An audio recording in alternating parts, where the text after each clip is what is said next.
All of this flexibility means that a premium for a contract is specific to that operation, because that operation has a lot of unique characteristics that go into the determination of that premium. So again, much more diversity in cost under LGM versus MPP because of the increased dimension of decision points that need to be made that affect that premium.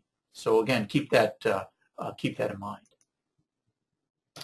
LGM Dairy, the indemnity is the maximum value of the difference between the margin that you establish, that minimum margin, and what actually happened in the marketplace over the length of the contract.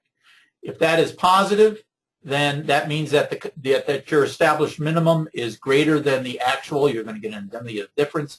If it's negative, then there's going to be a zero indemnity. And in this slide, I simply start off with that definition of indemnity, and I break it out into more detailed parts.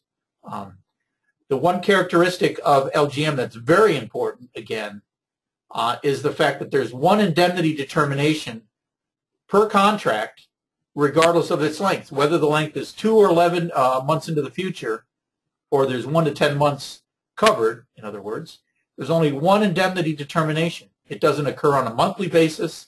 It occurs after the last covered month's actual price is announced by the risk management agency who administers this program. Very important, and again, keep this in mind when we start looking at MPP. LGM, there's potentially 12 opportunities for a producer to purchase LGM within any one calendar year. Again, that's subject to the funding availability, and that's been a problem in the past. I'm hoping that it's not a problem in the future, and that I'm hoping that sometime down the road that this program could be taken out of pilot status and be able to have allocated more funds when needed. But given that we're all the ability to undertake a contract is subject to the availability of the budget to cover the subsidies, once a month, the last business Friday of the month, starting at 4:30 p.m. Central Time until 8 o'clock Saturday night, producers can purchase an LGM contract for that particular month. And that particular month, again, can cover up to 10 months of production up to 11 months into the future, starting with month 2 to 11.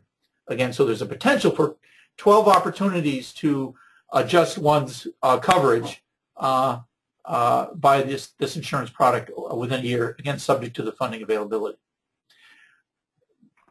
That said, again, given the funds, if they're available, then producers can use multiple contracts to cover certain portions of a month's production, so long as the cumulative sum of insurance coverage does not exceed 100% of the allowable production that's permitted by the RMA, and that'll be determined by the delivery records from the past. So again, multiple contracts can cover a month's production so long as the same milk is not covered by different contracts. So again, one can adjust one's position through a year by not doing a 10-month 100% coverage contract, by doing less than 100% in less than 10 months. Again, one can have a variety, again, a more flexible set of contract designs that are available to him or her versus the MPP. Again, keep that characteristic in mind.